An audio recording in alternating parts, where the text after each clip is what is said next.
Sunscreen पहली बात करते हैं होता क्या है। तो आपकी एजिंग प्रिवेंट करना है, आपको पिगमेंटेशन से बचाना है, आपको चोट भी लग गई है, आपको पिंपल्स हो रहे हैं, के लिए भी सनस्क्रीन बहुत इंपॉर्टेंट है। रेडी हो रहे हैं, नहा धो रहे हैं, उसके बाद आप सनस्क्रीन लगा लो।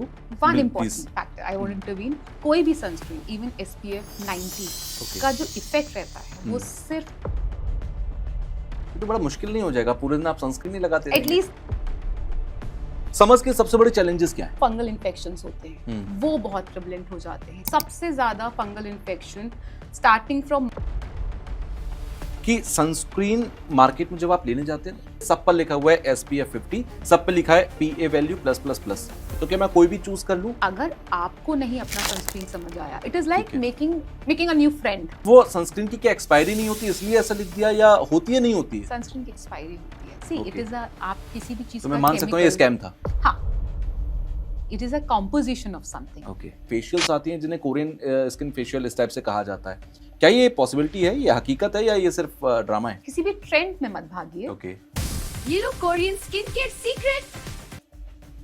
आपका स्किन किसी भी ट्रेंड को फॉलो नहीं करेगा। तो क्या डाइट में कुछ चीजें शामिल करने से स्किन अच्छी होती है?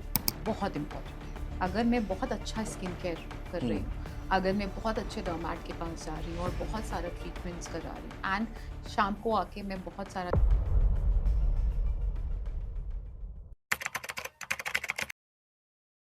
हेलो हाय वेलकम, कैसे हैं आप सब लोग? मैं हूं आपके साथ तुषार कौशिक और आप देख रहे हैं एक और पॉडकास्ट हमारा, जिस पॉडकास्ट की आप लोगों को बहुत जरूरत है। अगर आप समझ से पहले ये सोचते हैं कि आपकी स्किन पर आप कुछ खतरे मंडराने वाले हैं, आपको लगता है कि आपको बहुत सारे एक्नेस या बहुत सारी प्रॉब्लम्स जो हैं वो स्किन पर आने या फेस पर आने वाली हैं, या आपको कैसे भी चैलेंजेस होते हैं, तो आप आज का पॉडकास्ट जरूर देखना, क्योंकि आज आपके लिए हम कंप्लीट सोल्यूशन लेकर आए हैं। समर से पहले, ये जब मैं पॉडकास्ट रिकॉर्ड कर रहा हूं तो बस मार्च का लास्ट वीक चल रहा है और अप्रैल आते आते दिल्ली NCR या देश के कई हिस्सों में गर्मियां अच्छी खासी होंगी। वैसे भी डाकड़े इस बार ये कह रहे हैं, डेटा कह रहा है कि गर्मियां बहुत ज्यादा पड़ेंगी। गर्मियां बढ़ेंगी तो फिर आपकी मुश्किलें भी बढ़ेंगी, तो इसलिए हम डॉक्टर राधा शर्मा का वेलकम कर लेते हैं, जो कि एक डर्मेटोलॉजिस्ट हैं, कॉस्मेटोलॉजिस्ट हैं। वेलकम सबसे पहले आपका। Thank you so much for having me. Ma'am, सबसे पहले आप मुझे यही बता दो कि जब हम कहते हैं डर्मेटोलॉजिस्ट, जो हम सदियों से सुनते आए हैं कि भाई स्किन की डॉक्टर हैं, हमारे स्किन की, हमारे चेहरे की देखभाल करती है, ये कॉस्मेटोलॉजिस्ट क्या होते हैं?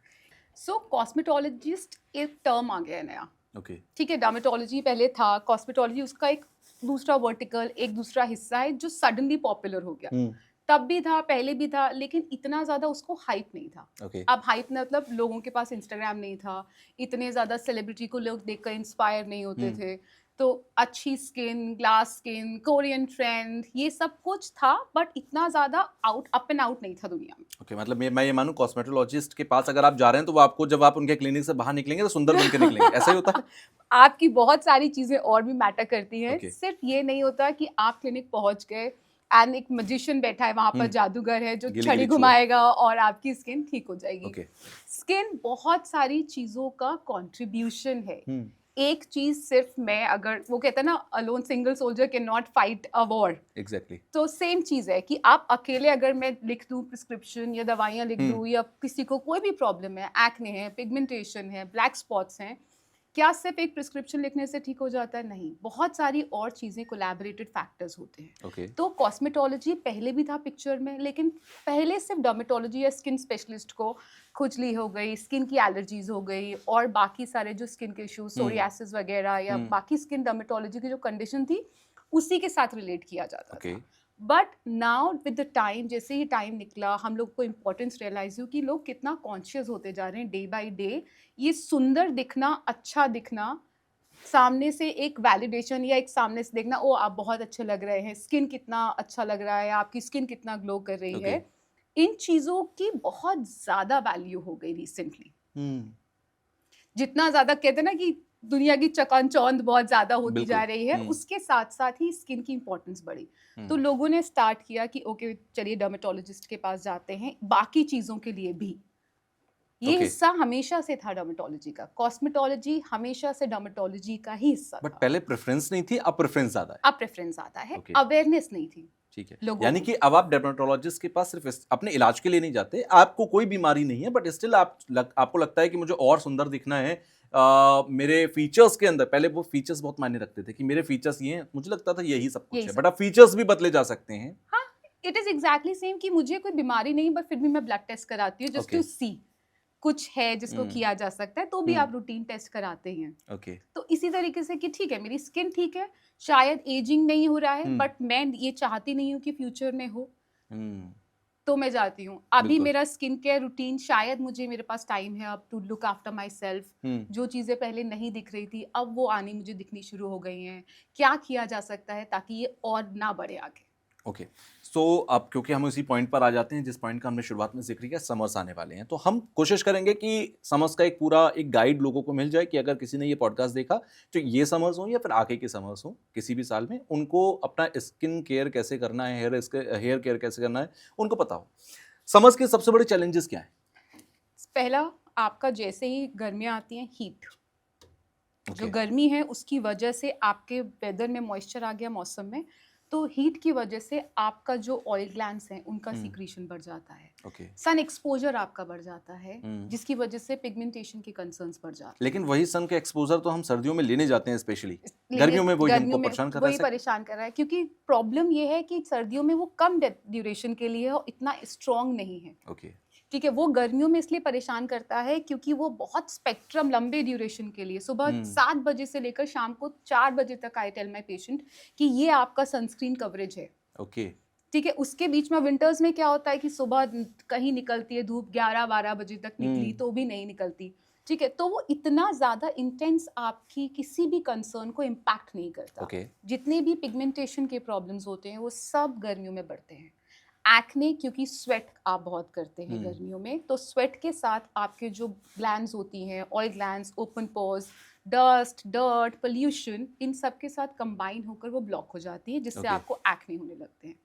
बिसाइड्स दैट, डर्मेटोलॉजी की बात करें, सिंस आई एम कोर नहीं भूल सकते अपना बिल्कुल। स्किन स्पेशलिस्ट होने के नाते, तो बाकी जो फंगल इन्फेक्शंस होते हैं वो बहुत प्रेवलेंट हो जाते हैं, क्योंकि Okay. आप बहुत स्वेट करते हैं। सबसे ज़्यादा fungal infection starting from March और अप्रैल तक शुरू हो जाता है, वेरी प्रेवलेंट। जून, जुलाई, अगस्त तक भर भर के फंगल इन्फेक्शन के पेशेंट्स आते हैं। Okay so everything is related to increase of heat, आपका मॉइस्चर बढ़ गया, स्वेटिंग कैपेसिटी, ये सारा कुछ बहुत सारी स्किन और कॉस्मेटिक कंसर्न्स को बढ़ाता है। ठीक है, आपने सनस्क्रीन का नाम लिया, मैं ज़्यादातर इस पूरे पॉडकास्ट में कोशिश करूंगा सोल्यूशन बेस्ड रहने के। जी सनस्क्रीन का आपने नाम लिया, सनस्क्रीन बहुत पॉपुलर है, हाँ, बहुत सारे लोगों को कहा जाता है कि सनस्क्रीन आप चूज करो, लेकिन सनस्क्रीन के भी बहुत सारे आज मैं देखता हूँ टाइप्स हैं, उसमें भी आप किसी की ऑयली स्किन है तो अलग, ड्राई स्किन है तो अलग, कुछ आते हैं जो सबके लिए बराबर हैं, SPF होता है, इसके अलावा टिंटेड सनस्क्रीन है, जो नॉलेज पॉडकास्ट से पहले मैं अपनी वाइफ से लेकर आया हूँ कि क्या क्या होता है।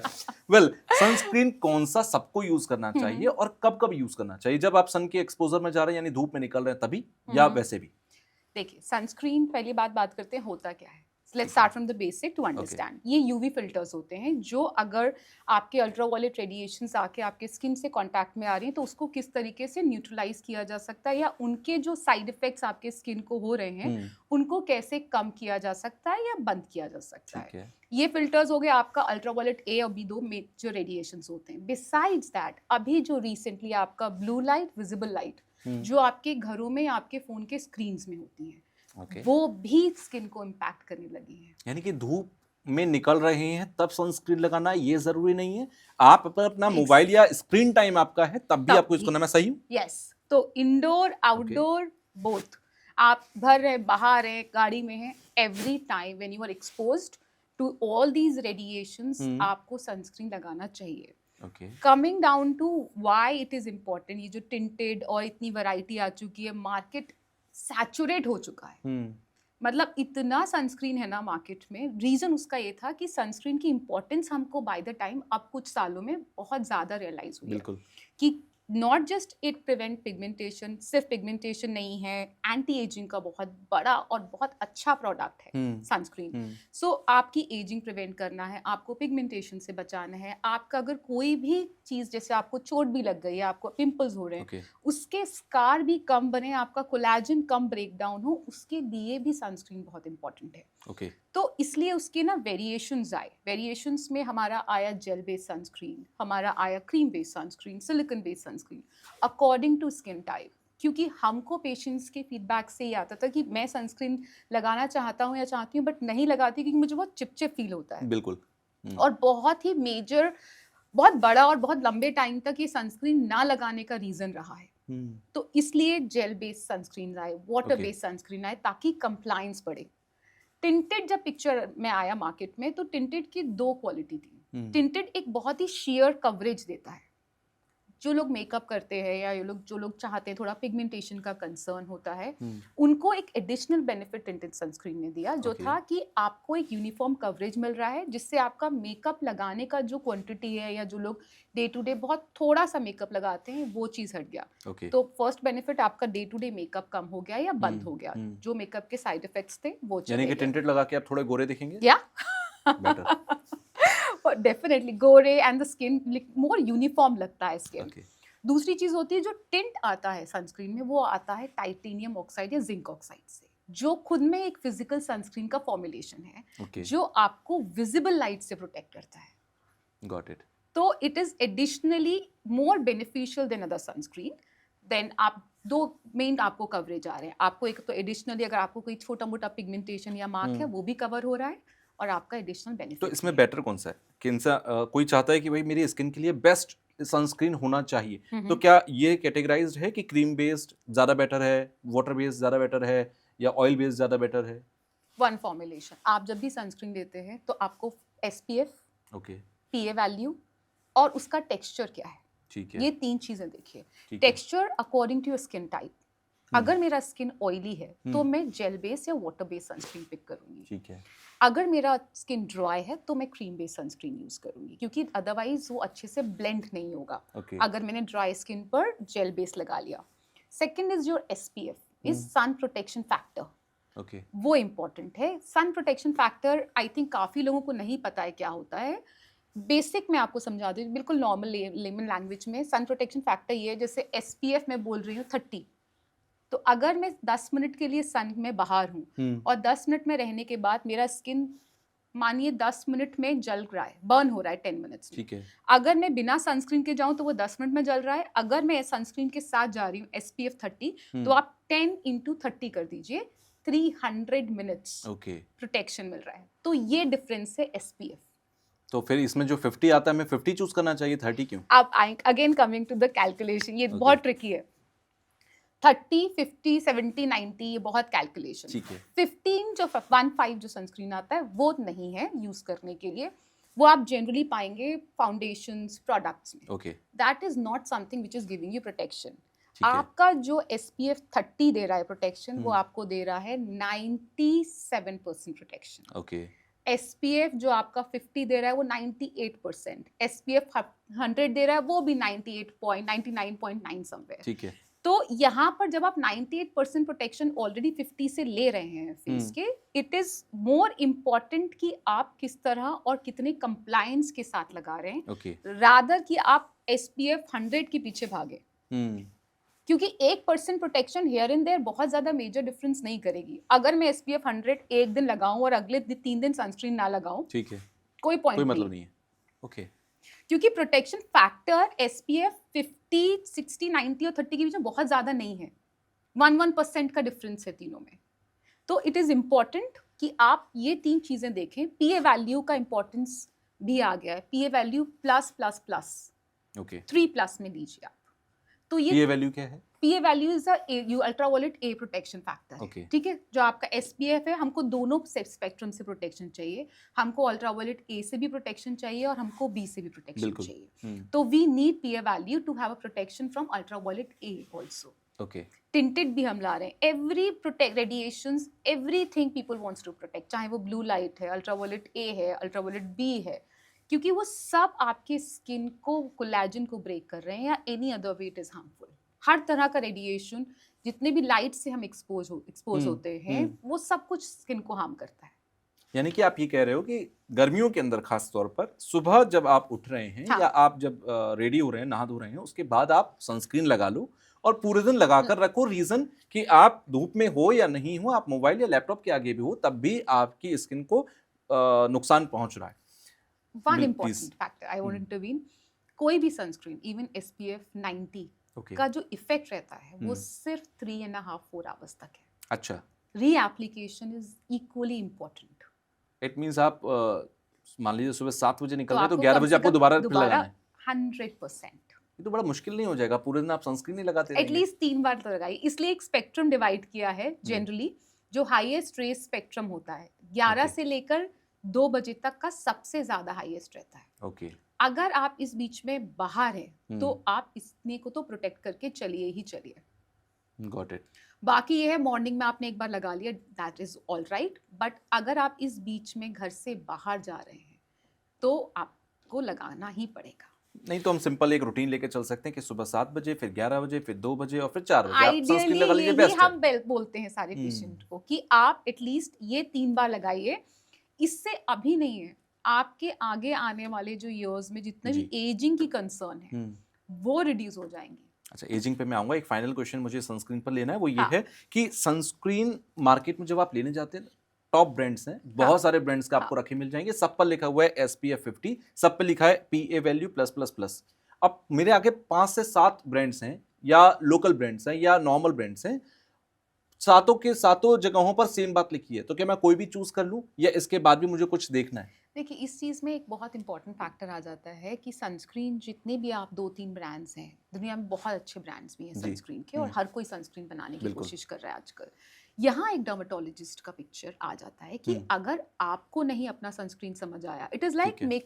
Making a new friend. Hmm, ठीक है, आप 4 लोगों से मिलोगे, हर किसी से दोस्ती नहीं करोगे, बिल्कुल। किसी एक से आपका वाइब मैच करेगा Point. या कंप्लाइंस आएगी आपका। वही चीज़ है कि आपको एक पीछे अगर आप देख रहे हैं सनस्क्रीन के, तो उसमें केमिकल फिजिकल सनस्क्रीन का कॉम्बिनेशन होना चाहिए, वो एक चीज़ है।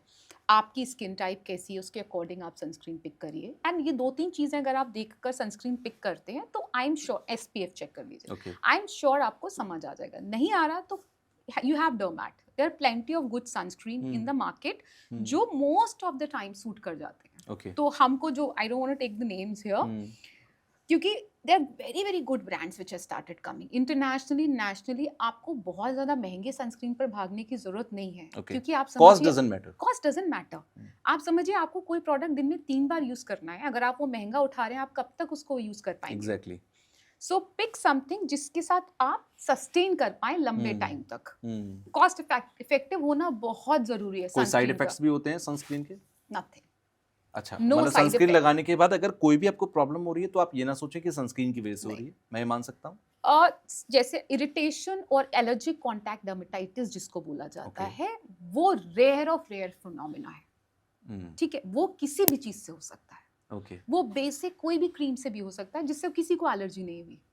कैसे पहचाने कि मुझे ये जो एलर्जिक सिम्टम आया ये सनस्क्रीन की वजह से हो सकता है? आप जैसे ही कोई प्रोडक्ट यूज करना शुरू करेंगे, अगर इंस्टेंट रिएक्शंस आते हैं तो वो 1-2 घंटे में आपको आ जाता है। If you feeling any redness, okay. Generally skin में किसी भी प्रोडक्ट का जो साइन होता है कि ये प्रोडक्ट मुझे सूट नहीं कर रहा है, उसके 2-3 ही चीजें होती हैं। या तो वो आपको रेडनेस करेगा, या आपको छोटे छोटे एक्ने जैसे दाने कर देगा, जिसको पर्जिंग बहुत कॉमन अभी वर्ड हुआ था, पैसा Okay. आपको हो जाएगा। या आपका कंप्लाइंस है कि मुझे वाइट कास्ट हो रही है, ये सब चीजें सूट ना करने की, ये 2-3 रीजन हो सकते हैं। It should not give you any redness, it should not give you any irritation और any discomfort after using, but very very rare. क्योंकि सनस्क्रीन जितना रिसर्च करके मार्केट में लाया जाता है, उसके बाद इट इज़ वेरी अनलाइकली कि वो आपको सूट ना करे। अच्छा, एक लास्ट क्वेश्चन मेरा सनस्क्रीन को लेकर ये है कि सनस्क्रीन की क्या कोई एक्सपायरी भी होती है? Why I am asking this question कि रिसेंटली मैंने देखा एक अच्छे ब्रांड का ही सनस्क्रीन था जिसके बॉटल के ऊपर लिखा हुआ था कि इसकी जो एक्सपायरी है वो बेसिकली उसका जो केस आता है, डिब्बा आता है, उसके ऊपर लिखी होगी। उसके ऊपर क्वेश्चन दिया, अब डिब्बा कौन रखता है अपने पास? डिब्बा तो फेंक दिया। ठीक है, अब वो सनस्क्रीन की क्या एक्सपायरी नहीं होती इसलिए ऐसा लिख दिया, या होती है नहीं होती है? सनस्क्रीन की एक्सपायरी होती है। सी इट इज आप किसी भी चीज तो का मैं मान सकता हूँ ये स्कैम था? हाँ, it is a composition of something. Okay. ठीक है, एवरीथिंग केमिकल और फिजिकल इंग्रेडिएंट्स उसमें डाले गए हैं। जब हम टाइटेनियम ऑक्साइड और जिंक ऑक्साइड फिजिकल सनस्क्रीन किया, केमिकल सनस्क्रीन हो गया आपका एवोबेंजोन, ऑक्सीबेंजोन, इनकी जब बात कर रहे हैं तो ये केमिकल इंग्रेडिएंट्स हैं और हर इंग्रेडिएंट की अपनी एक्सपायरी है। एक्सपायरी का मतलब ये नहीं है कि वो शायद आपको रिएक्शन दे ही दे, वो शायद अपनी वो एफिशिएंसी के हिसाब से काम ना कर पाए जिस एफिशिएंसी में के लिए उसको लगाया जा रहा है। एक्सपायरी का मतलब हमेशा ये नहीं होता कि वो चीज़ आपके साइड इफेक्ट ही करेगी, बट शायद उसकी वो कैपेसिटी कम हो गई है अपनी एक्सपायरी के बियॉन्ड, ये भी हो सकता है। तो आप लगाएं, हो सकता है आपने लगा लिया, एक्सपायरी आपको नहीं कुछ हुआ, बट हाँ वो इतना प्रोटेक्शन या उतना कवरेज नहीं दे रहा जितना उसको देना चाहिए था। क्या समर्स एजिंग को भी बढ़ाती हैं? डेफिनेटली क्या हो रहा है ना, अल्ट्रावायलेट रेडिएशंस जो होते हैं हमारे, वो आपका जैसे ही स्किन के कांटेक्ट में आए वैसे ही वो एक फ्री रेडिकल रिलीज करते हैं। ओके। ये फ्री रेडिकल ही सब कुछ है, सारा तामझाम सब कुछ ये फ्री रेडिकल कर रहा है। चाहे वो आपके एक्ने ठीक होने के बाद ब्लैक स्पॉट्स छूट रहा है, चाहे वो आपके फाइन लाइंस रिंकल्स आ रहे हैं, या कोई भी पिगमेंटेशन, मिलाज्मा जिसको बोला जाता है, झाइयाँ जिसको हिंदी में बोला जाता है, बहुत कॉमन पिगमेंटरी कंडीशन है। ये सब इंक्रीज होता है क्योंकि ये फ्री रेडिकल ही सारे डैमेज कर रहा है। एजिंग में क्या कर रहा है ये फ्री रेडिकल, आपकी कोलेजन को ब्रेक डाउन कर रहा है। ओके। जहाँ कोलेजन का ब्रेकडाउन शुरू होता है वहाँ पर एजिंग स्टार्ट हो जाती है। चाहे वो हम फाइन लाइंस की बात करें, चाहे हम सैगिंग की बात करें, जस्ट सिर्फ अल्ट्रावायलेट रेडिएशन रीज़न है, सन एक्सपोजर रीज़न है नहीं, और भी बहुत सारे मल्टीफैक्टोरियल रीजंस होते हैं एजिंग के लिए। आपका लाइफस्टाइल रीज़न होता है, आपका स्ट्रेस लेवल्स रीज़न होता है, आपके हार्मोनल रीजंस होते हैं, आपके जेनेटिक्स, आपका कैसा रहा है पैटर्न एजिंग का, वो सब कोलैबोरेशन में काम करते हैं एजिंग के लिए। But yes, one of the most important, बहुत बड़ा फैक्टर उसमें से एक सन एक्सपोजर भी है। ओके। सो एजिंग को कोई रोकना चाहे, क्योंकि आजकल ज़्यादातर लोग यही परेशान होते हैं, 25 और 30 की एज क्रॉस करते करते एजिंग शुरू हो जाती है, और वो इस बात को लेकर चिंता में रहते हैं, टेंशन होती है कि अरे ये क्या हो रहा है। क्या इसको रोकने का कोई तरीका होता है? क्या लाइफ को बैलेंस करके आप रोक सकते हैं? सी, बहुत क्लियरली एक लाइन में हमेशा बोलती हूँ, आप कभी भी एजिंग स्टॉप नहीं कर सकते। ओके। आप डिले कर सकते हैं, आप डिनाई नहीं कर सकते। कुछ लोग 60 की उम्र में भी खूबसूरत लगते हैं, ऐसा क्यों? लुकिंग ब्यूटीफुल आप डिनाई कर रहे हैं, डिले कर रहे हैं उसको। ओके। आप तो भी, बिकॉज उनके पास मेंटेन, जैसे बाकी लोग हो गए, जेनेटिक्स, उनके जीन्स इतने स्ट्रॉन्ग हैं, उनका लाइफस्टाइल इतना स्ट्रॉन्ग है, जितना हम बहुत ज़्यादा आजकल इन्फ्लुएंस हो जाते हैं आसपास सेलिब्रिटीज़ और इन सब से, कि ये देखो ये 50 में भी 60 में भी इतने यंग और इतना नेचुरल स्किन, एजिंग नहीं हो रहा है, दे आर लुकिंग लाइक, मतलब hardly they are ageing, celebrities वगैरह। उनका काम है ये। उनके पास अब बिसाइड जो अपना जॉब एक्टिंग वाला करते हैं, उनका प्राइमरी जॉब ये भी है। तो वो जितना करते हैं इस एक चीज को मेंटेन करने के लिए, आप और हम नहीं कर सकते। एग्जैक्टली। रियलिटी में जीना भी जरूरी है। एग्जैक्टली, वो बहुत इंपॉर्टेंट है कि उतना टाइम इन्वेस्ट करना, मनी इन्वेस्ट करना, दोनों चीजें हम लोगों के लिए for normal human are not possible. तो वील हैव टू, उस एक चीज से हमको समझना पड़ेगा ग्राउंड रियलिटी में आकर चीजों को, कि हम एजिंग के लिए ट्रीटमेंट ले रहे हैं या हम एजिंग के लिए जो कर रहे हैं, हम उसके हिसाब से रिजल्ट एक्सपेक्ट करें। हम अगर एक दिन किसी दिन बहुत अच्छा रेटिनॉल लगा के सोचें कि अगले दिन कोई मैजिक हो जाएगा, नहीं है। कंसिस्टेंसी, सही टाइम पर शुरू करना। अगर मैं 40 की एज में एंटी एजिंग शुरू करना चाहूँ तो नहीं है। पहले हम एंटी एजिंग शुरू करते थे एट द एज ऑफ 30। अभी क्या हो गया, जिस तरीके की लाइफस्टाइल, एनवायरमेंटल चीज़ों में हम रहते हैं, ageing start after the age of 25-26। क्योंकि जितना स्ट्रेस चल रहा है, जितना प्रोडक्ट एप्लीकेशंस मार्केट में है, जितना ट्राई एंड टेस्टेड, जितने लोग आजकल स्किन स्पेशलिस्ट बन के बैठे हैं मार्केट में, आप स्क्रॉल करिए, आपको हर कोई एडवाइस देता हुआ दिखेगा, हर दूसरे तीसरे नंबर पे वीडियो के, ये लगा लो, ये हो जाएगा। तो एंड लोग ले लेते हैं, they buy, they trust, they buy the product. अब एक प्रोडक्ट जो मुझे सूट कर गया है, जरूरी नहीं है वो बाकी 10 लोगों को भी सूट करे। तो आप सोचिए समझिए हर प्रोडक्ट को लगाने से पहले, क्योंकि एक बार अगर कोई प्रोडक्ट आपको सूट नहीं किया, उसने अगर रेडनेस किया, इन्फ्लेमेशन किया, इरिटेशन किया, आपके स्किन को वो डैमेज कर दिया। Okay. That again a problem for us. Damage skin भी एज करेगी, वो बैरियर गया, स्किन बैरियर गया, उसको रिवाइव करने में हमको 3 to 4 months लगता है। और वो जो डैमेज अगर बाई चांस स्कारिंग हो गया या वो हम नहीं रिवाइव कर सकते। अच्छा, कैसे कोई पहचाने कि एजिंग स्टार्ट हो गई है? एजिंग के सिम्टम्स आप देखेंगे, जब व्हेन यू स्माइलिंग तो क्रोज फीट आने लगते हैं, फ्राउन आने लगता है, हल्का फुल्का फ्रंटल में लाइंस आने लगती हैं, फोरहेड पे आप सैगिंग होने लगता है, जितनी शार्पन जॉ लाइन हमको दिखती है व्हेन वी आर यंग, वो नहीं होता है, सैगिंग आने लगती है, एक ब्लॉची पिगमेंटेशन आने लगता है जो नहीं था पहले कभी, स्किन थोड़ी सी लूज दिखने लगती है। तो ये बहुत बेसिक इनिशियल साइंस हैं। अगर इनको एड्रेस कर दिया, जैसे थोड़ा बहुत दिखने लगा है, तो मैं बहुत अच्छा एक मॉइस्चराइज़र यूज़ करना शुरू करूं, या मैं एक प्रिवेंटिव मेजर्स लेना शुरू करूं, तो उनसे इन चीज़ों का बढ़ना रोका जा सकता है। क्या विद ओनली प्रोडक्ट, बिना ट्रीटमेंट के, बिना कॉस्मेटिक प्रोसीजर्स के इन चीज़ों को रिवर्स किया जा सकता है? नहीं, अच्छा, मतलब आप बुढ़ापा रोक नहीं सकते, बिल्कुल नहीं। आप बस टाल सकते हैं। एजिंग बार बार हम बोल रहे हैं, उसे बहुत डेकोरेटिव वर्ड दे रहे हैं, लेकिन सीधी भाषा में समझे तो ये उसे बुढ़ापा कहते हैं। बुढ़ापा आएगा तो आएगा आएगा आएगा। और एजिंग, आप जिस दिन पैदा होते हैं उस दिन से आप एज करना शुरू करते हैं। Exactly. The day you born your ageing. ये एक उस तरीके से कि आप एक पीक पर जा रहे हैं और पीक पर जाने के बाद आपको डिक्रीजिंग मोड में आना ही आना है, तो वो उसे ही बुढ़ापा कहते हैं। वेल, आपने बहुत सारी चीजें एजिंग के बारे में बोली। एक नया चीज अभी मार्केट में है या पिछले कुछ सालों में आया, जब से कोरियन ड्रामा आया कि कोरियन स्किन होती है। ये कोरियन स्किन बनाने का या फिर उस तरीके की स्किन हो जाए, ऐसा कुछ हो सकता है? क्योंकि मैं देख रहा था बहुत सारी फेशियल्स आती हैं जिन्हें कोरियन स्किन फेशियल इस टाइप से कहा जाता है। क्या ये पॉसिबिलिटी है, ये हकीकत है, या ये सिर्फ ड्रामा है? देखिए, कोरियन स्किन जैसा इंडिया में एग्जिस्ट करना बहुत मुश्किल है। ओके, नेक्स्ट इम्पॉसिबल है, मुश्किल भी नहीं मैं बोलूँगी। ठीक है। उसका रीज़न ये है, क्या आप कोरिया में रहते हैं? नो। क्या आप उस एनवायरनमेंट में रहते हैं way. जो कोरियन में है? वो नहीं है, हम्म। फर्स्ट चीज़। सेकंड, क्या आपके कोरियन जीन्स हैं? नहीं। हम लोग डिफरेंट एनवायरनमेंट में डिफरेंट जेनेटिक्स के साथ बॉर्न हैं। उन लोगों ने जो प्रोडक्ट्स बनाए हैं वो अपने लोगों के हिसाब से बनाए हैं। हमको यहाँ के एनवायरनमेंट के हिसाब से, यहाँ की चीज़ों के हिसाब से, वो 10 में से 2 लोगों को सूट कर जाएगा जिनका बहुत ही ड्राई स्किन है। बट क्या वो बाकी के 4-5 लोगों को? नहीं। उनकी स्किन बहुत ड्राई है कोरियन Okay. की।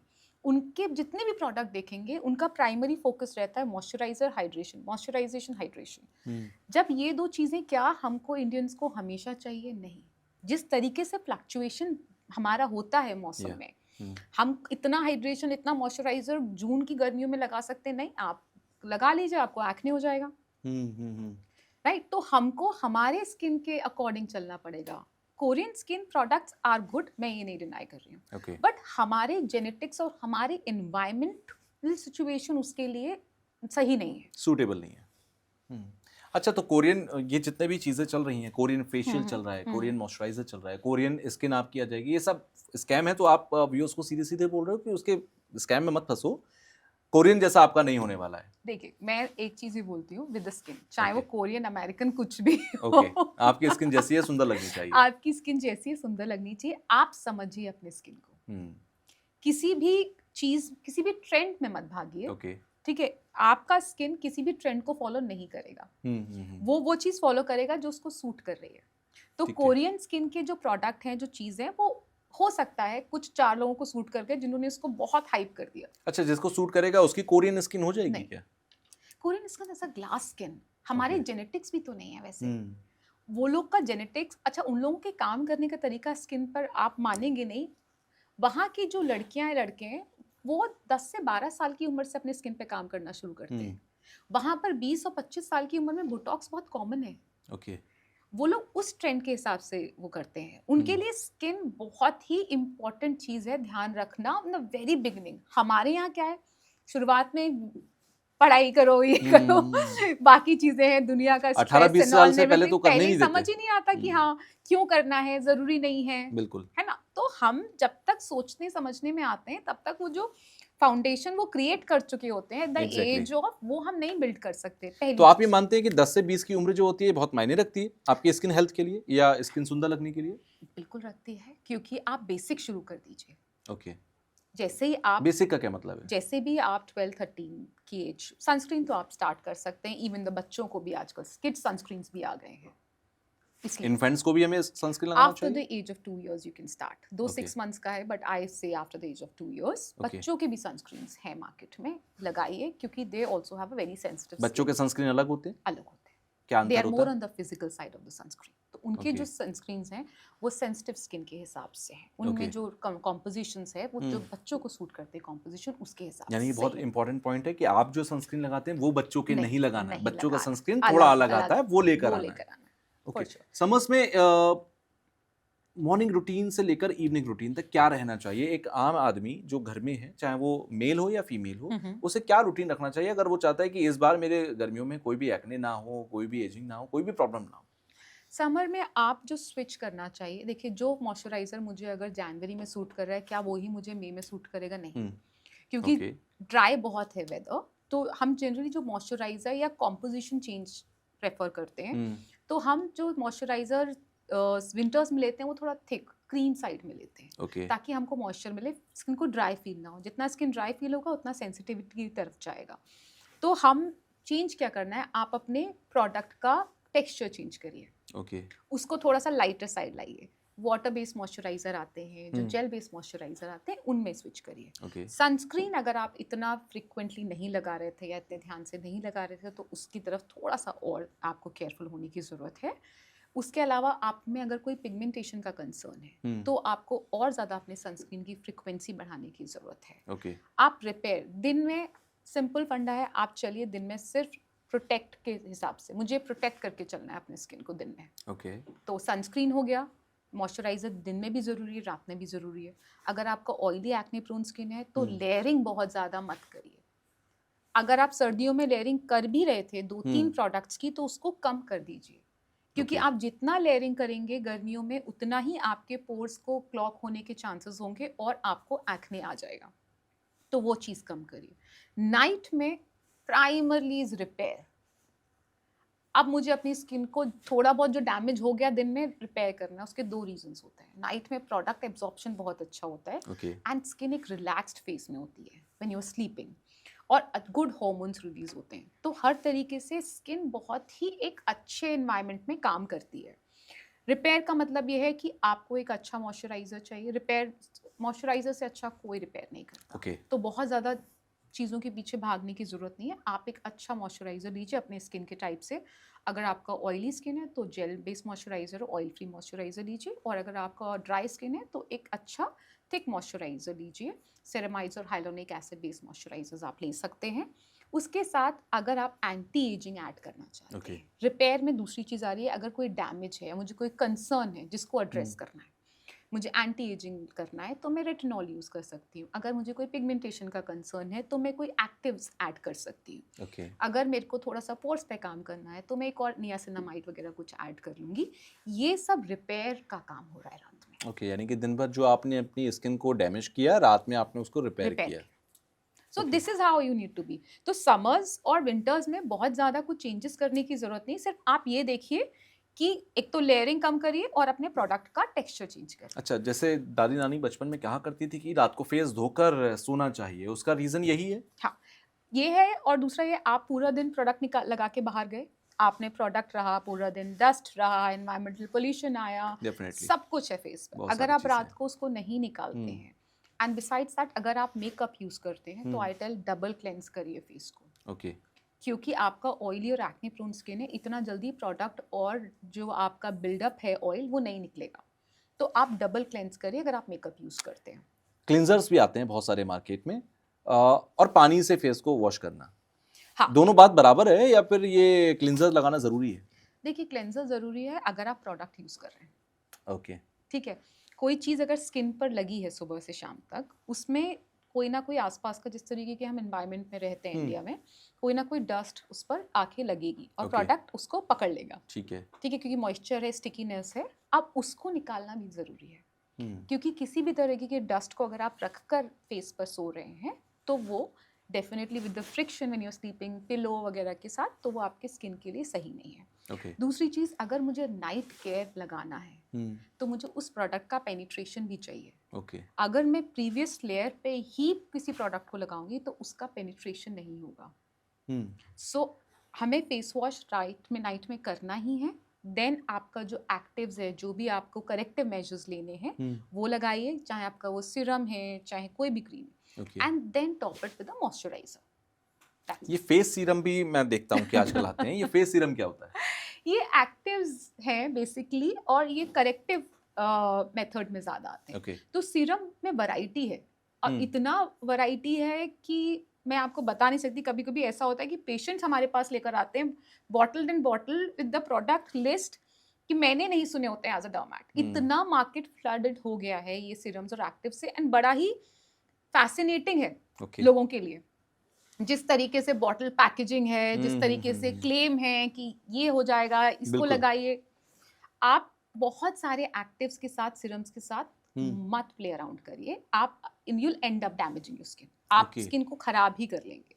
आप अपना एक कंसर्न समझिए, उसके हिसाब से एक या दो एक्टिव या सीरम पकड़िए। Serum Okay. में जनरली कॉम्पोजिशंस होते हैं, कोई एक एक्टिव होगा, कोई दो एक्टिव होंगे, हर तरीके से होता है। जैसे ग्लाइकोलिक है, सैलिसिलिक है, लैक्टिक एसिड्स है, कोजिक एसिड है, ये सब लाइटनिंग की तरफ काम करते हैं। ठीक है, ये एक्ने प्रोन स्किन है तो सैलिसिलिक यूज करना है मुझे। Okay. अगर मुझे एंटी एजिंग है तो मैं रेटिनॉल हो गया, बाकुचियोल हो गया, ये सारे एक्टिव्स। तो ये मोस्टली कंसर्न बेस्ड होते हैं आपके एक्टिव। बिसाइड्स दैट एक विटामिन सी है, वो भी एक एक्टिव है, वो भी एक सीरम है। वो काम करता है आपका जो विटामिन सी अल्ट्रावायलेट रेडिएशंस हैं Okay. उनको न्यूट्रलाइज करने के लिए। तो एक तरीके के प्रोटेक्टिव काम करता है। वो एक सीरम है जो आप लगा सकते हैं, but be careful. Acne prone skin को विटामिन सी नहीं सूट करता मोस्ट ऑफ द टाइम। तो जब भी आप लगाएं, बेसिक प्रोडक्ट है विटामिन सी, सबने सुना है, ठीक है, वो भी नहीं सूट करता है। तो एक्टिव्स के लिए आई वुड एडवाइस कि आप हमेशा एक अपने डर्मैट से कंसल्ट करिए Okay. कि मुझे ये कंसर्न है, इसके लिए मैं क्या एक्टिव स्टार्ट कर सकती हूँ। That should be. अच्छा, डाइट कितना मैटर करता है? किसी की स्किन अच्छी है या ख़राब है, एक्नेज है एंड एजिंग है, इन सब के लिए डाइट कितना मैटर करता है? और क्या डाइट में कुछ चीज़ें शामिल करने से स्किन अच्छी होती है? बहुत इंपॉर्टेंट है। मतलब आप क्या है जो खा रहे हैं वही रिफ्लेक्ट करते हैं। ओके। तो एग्जैक्टली सेम है। डाइट हर एक कंसर्न, चाहे आप कैसा भी ले लीजिए, अगर मैं बहुत अच्छा स्किन केयर कर रही हूँ, अगर मैं बहुत अच्छे डर्मैट के पास जा रही हूँ और बहुत सारा ट्रीटमेंट्स करा रही हूँ, एंड शाम को आके मैं बहुत सारा शुगर खा रही हूँ, फ्राइड फूड्स खा रही हूँ, आई एम ऑलरेडी, मतलब मैं दोनों साइड से चीज़ें खींच तो रही हूँ। यानी आप ये कह रहे हो कि फ्राइड फूड खाने से और बहुत ज़्यादा शुगर इंटेक से स्किन खराब होती है? हाई ग्लाइसेमिक इंडेक्स फूड, अब इस पे बात करेंगे। वो इसमें आपका शुगर है, ओके। इसमें आपका डेयरी प्रोडक्ट्स भी है, जिसमें आपका मिल्क, पनीर, जितना भी डेयरी में बनता है, ये सब हाई ग्लाइसेमिक इंडेक्स फूड है। मैदा हो गया आपका, ठीक है, बाकी जितना भी फ्राइड फूड है, ऑल वेस्टर्न डाइट्स को हमने हाई ग्लाइसेमिक इंडेक्स डाइट बनाया है। ओके। अब ये हाई ग्लाइसेमिक डाइट क्या करता है, आपके बॉडी में इंसुलिन को फ्लक्चुएट करता है, जिसका IGF-1 फैक्टर बोला जाता है। ये IGF है सारा कल्प्रिट। अब ये आपके सारे हॉर्मोन्स को फ्लक्चुएट कर रहा है। आपको ये एक्ने भी देगा, ओके। आपको ये पिगमेंटेशन भी दे सकता है, आपको ये एजिंग भी कर सकता है। Okay. So all of it can happen. तो डाइट का बहुत इंपॉर्टेंट रोल है। आप क्या कंज्यूम कर रहे हैं, उससे आपका एक्ने भी, even hair fall for that matter, okay. हम स्किन पे ही चले जा रहे हैं, हाँ। इवन डाइट का हेयर से भी बहुत स्ट्रॉन्ग रेलेवेंस है। ओके।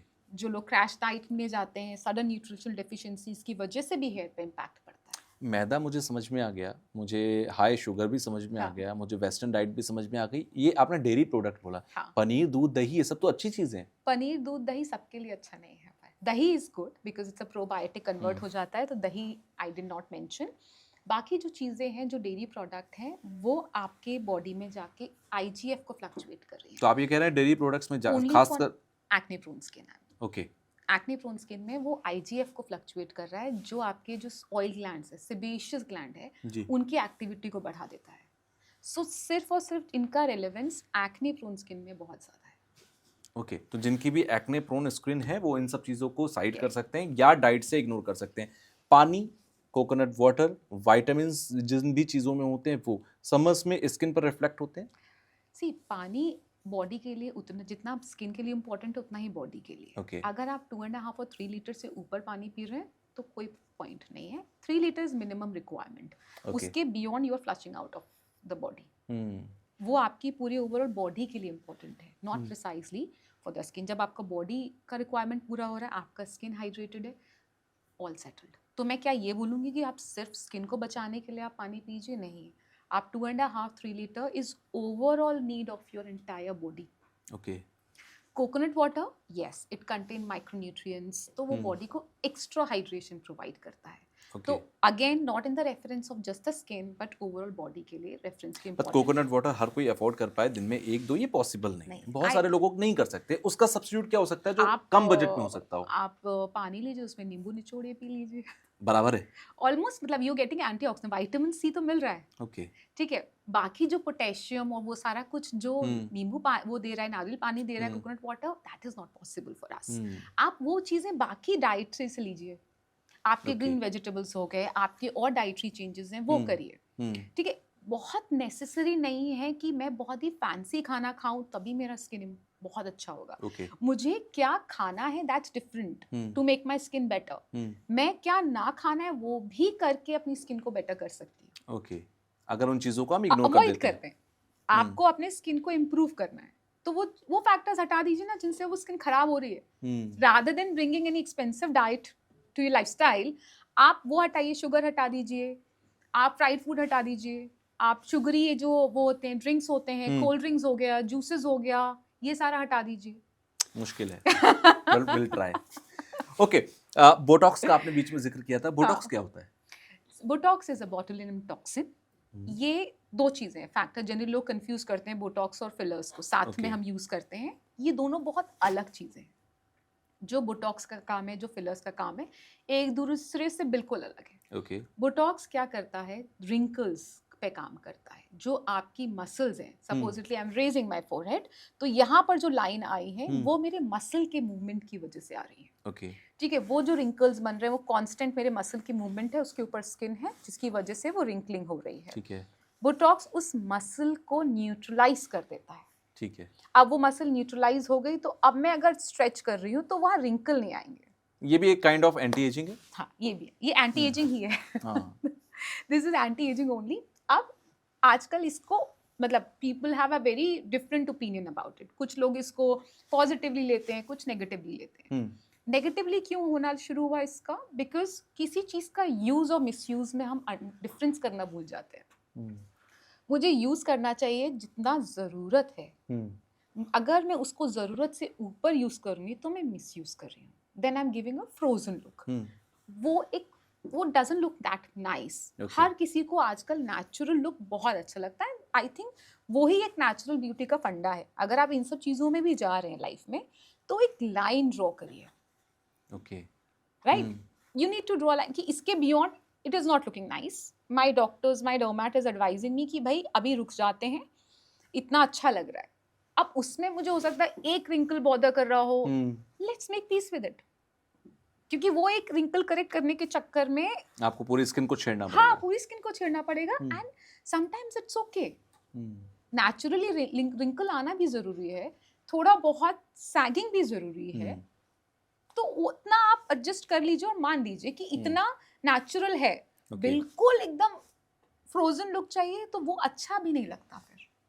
अच्छा, डिंपल स्किन भी लोगों को बड़ी पसंद होती है। किसी के अगर फेस पर डिंपल्स हैं तो वो बनाए जा सकते हैं क्या आर्टिफिशियली? दो चीज़ों से होते हैं। प्लास्टिक सर्जन्स करते हैं एक तो पहली चीज़, एंड आइडियली प्लास्टिक सर्जन्स एक थ्रेड लिफ्ट होता है। ओके प्रोसीजर होता है जिससे एक थ्रेड को हम इंसर्ट करते हैं, उसके थ्रू डिंपल्स बनाए जाते हैं। You can create dimples. और आपने जो भी फिलर्स बताया था वो क्या होता है? फिलर्स जैसा नाम सजेस्ट कर रहा है कि हम किसी चीज़ को फिल कर रहे हैं। ठीक है, ये hyaluronic acid based pre filled syringes होती हैं। ठीक है, ऑलरेडी मार्केट में दो कंपनीज हैं major, I can name it क्योंकि they are famous, Allergan and restaurant. They are two major companies Galderma के। ये बहुत पुराने टाइम से मार्केट में है। ओके हाइलुरोनिक एसिड की प्री फिल्ड सिरिंजेस आती हैं 1 ml की, जिसमें अब हाइलुरोनिक एसिड क्या है, मार्केट में बहुत पॉपुलर हो गया है पिछले कुछ टाइम से। सिरम्स में भी आ गया है हाइलुरोनिक एसिड। ये जो चीज़ होती है ये आपके स्किन में ऑलरेडी नेचुरली प्रेजेंट है, जिसकी वजह से आपका प्लम्प लुक आता है।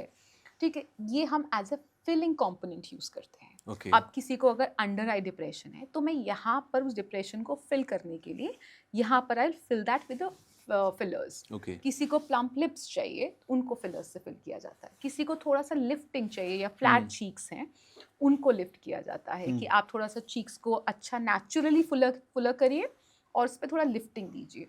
बहुत इंडिकेशंस होते हैं जहाँ फिलर यूज होते हैं इफ डन राइट। हाँ, मैं इसी पॉइंट पर आने वाला था कि इसके साइड इफेक्ट्स क्या हैं। सी फिलर्स के बहुत सारे साइड इफेक्ट्स भी हैं और it's the most beautiful thing okay अगर सही तरीके से की जाए। नेचुरल चीज़ है, आप अगर सही जगह पर, सही प्लेन पर, सही क्वांटिटी में प्लेस कर रहे हैं ओके तो इट कैन करेक्ट मेजर्स। मेरे पेशेंट्स जो हैं जिनको बहुत नेचुरल जेनेटिक अंडर आई डिप्रेशन है, अब वो अंडर आई डिप्रेशन इतना स्ट्रॉन्ग है कि आप मानेंगे नहीं कि वो हर टाइम टायर्ड लगते हैं। 2-3 पेशेंट्स ऐसे मेरे जो repeat she come and gate it done from me, क्योंकि वो डिप्रेशन इतना ज़्यादा स्ट्रॉन्ग है कि जितना भी वो सो लें उनका एक ही कंप्लेंट रहता था कि I look always look tired, क्योंकि आपका अंडर आई एरिया हमेशा आपके टायर्डनेस को डिफाइन करता है। ओके आपके अराउंड द लिप एरिया आपकी सैडनेस को डिफाइन करता है. The moment you'll have a droopy lips, आप कितने भी खुश होंगे लोग आपको पॉइंट करने लगेंगे, क्या हो गया, क्यों दुखी लग रहा है, राइट. अंडर आई एरिया का सेम है. आप 10 घंटे सोकर आ रहे हैं, अगर आपके डार्क सर्कल्स हैं और आपकी हॉलोनेस है, तो लोग आपको बोलेंगे क्या हो गया, डिडंट स्लीप वेल, थके हुए क्यों लग रहे हो, ऑल ऑफ इट.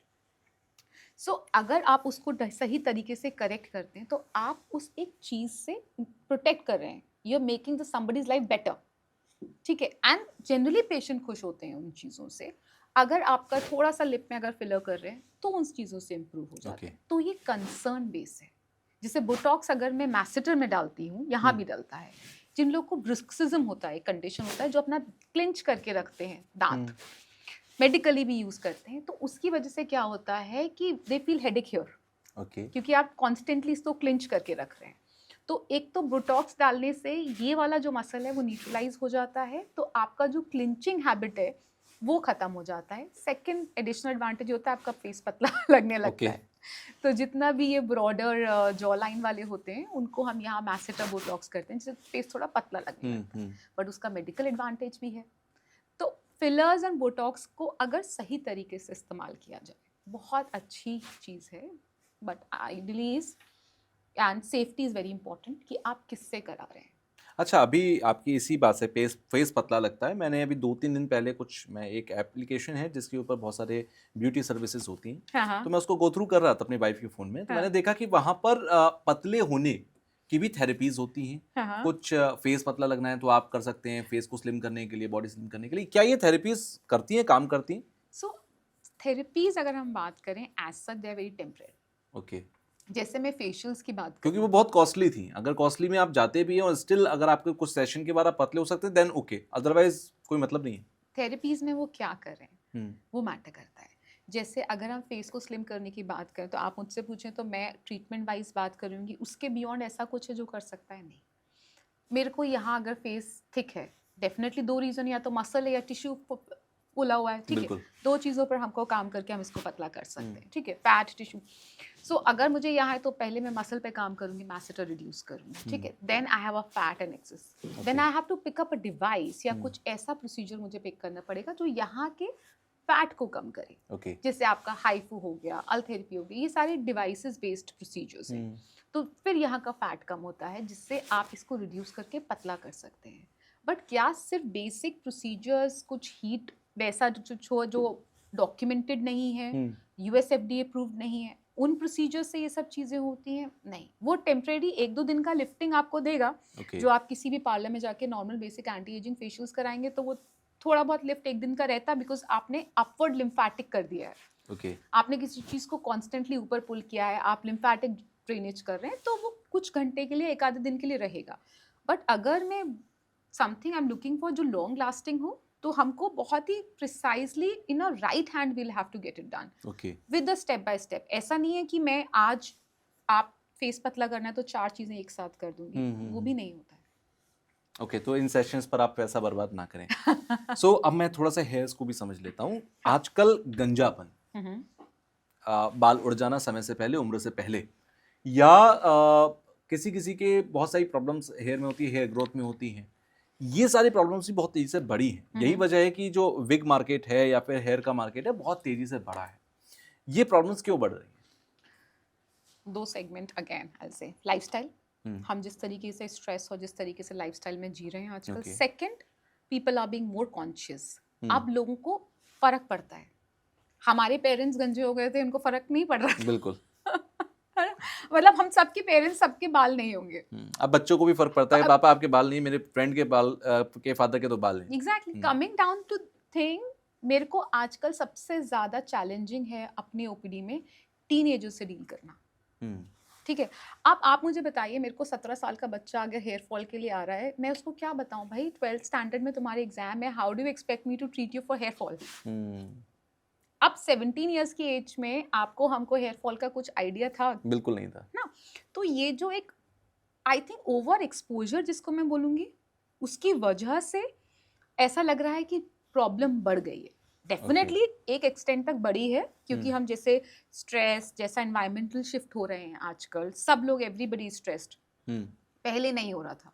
तो उसकी वजह से ये सब चीज़ें, फूड क्वालिटी जो हमारा डिटोरिएट कर रहा है, तो उन सब का फैक्टर है, ओके प्रॉब्लम बढ़ रही है, but at the same time लोग ओवर कॉन्शियस भी हो गए हैं, तो दोनों चीज़ों का फैक्टर है। अच्छा, तो क्या कोई कंडीशन ऐसी होती है कि हेयर फॉल हुआ ये वापस नहीं आएगा? क्योंकि हेयर फॉल हुआ तो वापस भी आ जाएंगे हेयर, उसमें इतना बड़ा चैलेंज नहीं है, बट कुछ सिचुएशन में कहते हैं कि ये हेयर फॉल अगर हुआ तो वापस नहीं आएगा, तो वो कौन किस तरह का होता है? रिसीडिंग हेयर लाइन, अगर मेरा बाल हेयर लाइन रिसीड कर गया और रिसीड करने के बाद यहाँ पर एकदम ब्लैंक शाइनी हो गया मेरा Okay. स्कैल्प, वहां पर नहीं कुछ कर सकते, ओके तो आपको वहां हेयर ट्रांसप्लांट ही कराना पड़ेगा। हम्म ठीक है, अगर आपका कोई टेम्परेरी रीजन की वजह से, बहुत सारे फैक्टर्स होते हैं, जैसे आपका किसी भी तरीके का बीमार हुए 7 to 10 डेज के पीछे, या किसी मेडिकेशंस में आप रहे, बिकॉज ऑफ दैट आपका कोई शॉक में गया बॉडी सडन, जिसकी वजह से हेयर फॉल, माइक्रोन्यूट्रिएंट शिफ्ट जिसको बोला जाता है बॉडी का, जिसकी वजह से आपका हेयर फॉल अगर स्टार्ट हुआ, उसमें एक कंडीशन आती है टीलोजन इफ्लूवियम। ओके वो कंडीशन ऑटोमेटिकली 3-4 महीने में सेटल हो जाती है। उसमें क्या हो रहा था, आपकी बॉडी का न्यूट्रिशन शिफ्ट हो गया मेजर ऑर्गन्स की वजह से, जहाँ पर आपके बाल और आपके स्किन सडनली थोड़े टाइम के लिए वो उतने नाइस सिल्की नहीं रहे, थोड़े फिजी हो गए, हेयर फॉल बढ़ गया, स्किन थोड़ा अजीब हो गया, बट द मोमेंट आपका बॉडी का इम्यून सिस्टम टेक ओवर, 3-4 महीने में everything comes back to normal. But वो वाला चीज़ नहीं हो सकता। नॉर्मल हेयर फॉल, थायराइड, वायरॉइड, बाकी सब चीज़ें all treatable with the treatments. Okay मतलब मेडिकल ट्रीटमेंट भी है उसके लिए, प्रोसीजरल ट्रीटमेंट भी है, जो PRP है, ग्रोथ फैक्टर्स है, QR सिग्नल, मार्केट में बहुत कुछ है, ठीक है, बट सब चीज़ें मैटर करती हैं कि आपका कॉज क्या है। Don't Okay. Rush with on a treatment of hair fall. पहले आप फाइंड आउट करिए कि आपके हेयर फॉल का रीज़न क्या है। ओके अगर आपका हेयर फॉल नॉर्मल है, डिफ्यूज है, हेयर लाइन रिसीड नहीं हो रहा है, तो हम एक वर्कअप करेंगे पहले टू अंडरस्टैंड आपका सारा कुछ, जेनेटिक हिस्ट्री टेकिंग सारा होगा, ब्लड वर्कअप्स होंगे। Once we get the reason कि हाँ भाई इसमें ये रीजन है, लेट्स फिगर इट आउट, इसको पहले कवर अप करते हैं and then let's go to treatment. अच्छा, लास्ट में मैं कुछ और पूछना चाहता हूँ कि जैसे हम और आप सबने बचपन में सुना होगा, जैसे घर में मम्मियाँ कहती थी कि अ, मुल्तानी मिट्टी, हाँ हाँ, ठीक है, ये फेस पर लगाओ, ये सर पे लगाओ, गर्मियों में लगाओ, आपकी स्किन ठीक रहेगी। दूसरा मैंने एक बचपन में सुना हुआ है कि वो संतरे के जो छिलके होते हैं उनको आप पीस कर उसका पाउडर बनाकर आप फेस पर लगाइए, उससे अच्छा होगा। ऐसे बहुत सारे तरीके घरों में अपनाए जाते हैं, जैसे हाँ। बालों के लिए बहुत सारे तरीके के आयुर्वेदिक शैम्पूज आते हैं, या घर में भी मम्मियाँ बना लेती थी, आंवला, शीका, रीठा, इस तरीके रीठा। की चीज़ होती थी। क्या ये सब चीज़ें ठीक है, आज के ज़माने में भी अपनाई जानी चाहिए?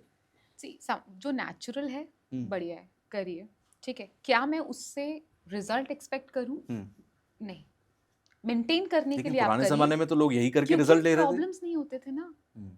आप वो मेंटेन कर रहे थे, ठीक है। हम क्या करते हैं, अब जब प्रॉब्लम हो जाती है तब इन चीज़ों को एज अ ट्रीटमेंट इनकॉर्पोरेट करने की कोशिश करते हैं। ओके, वो लोग ये चीज़ें normal day to day life में यूज़ करते थे, डेली करते थे। डेली करते थे, तो वो प्रॉब्लम्स नहीं आती थी। वो इन्हीं चीज़ों से अपनी स्किन को मेंटेन करते थे, उनके लिए यही प्रोडक्ट्स होते थे। अभी हम इनको यूज़ करने से रिजल्ट, ट्रीटमेंट एक्सपेक्ट करें, नहीं है।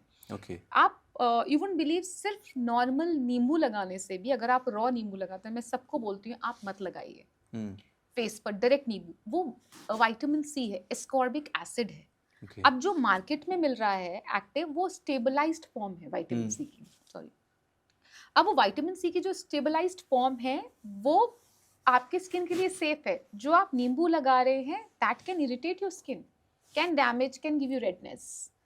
उनकी स्किन क्यों झेल गई, अब ये क्वेश्चन आप मुझसे पूछेंगे। क्योंकि उनकी स्किन में वो पोटेंशियल था, अच्छा खाना था, लाइफस्टाइल अच्छी थी, ये सब चीज़ें नहीं होती थी, इतना कुछ एक्टिव लगा के स्किन को सेंसिटिव हमने पहले किया नहीं था। तो एक इंटरनल बॉडी की भी इम्यूनिटी उनकी पहले बहुत अच्छी थी। हम जितना बीमार पड़ते हैं, हमारे पेरेंट्स नहीं पड़ते थे। Okay, same with the skin, right, हमारी स्किन उतना नहीं टॉलरेट कर पाती जितना उनकी स्किन टॉलरेट कर कर जाती सकती थी। थी।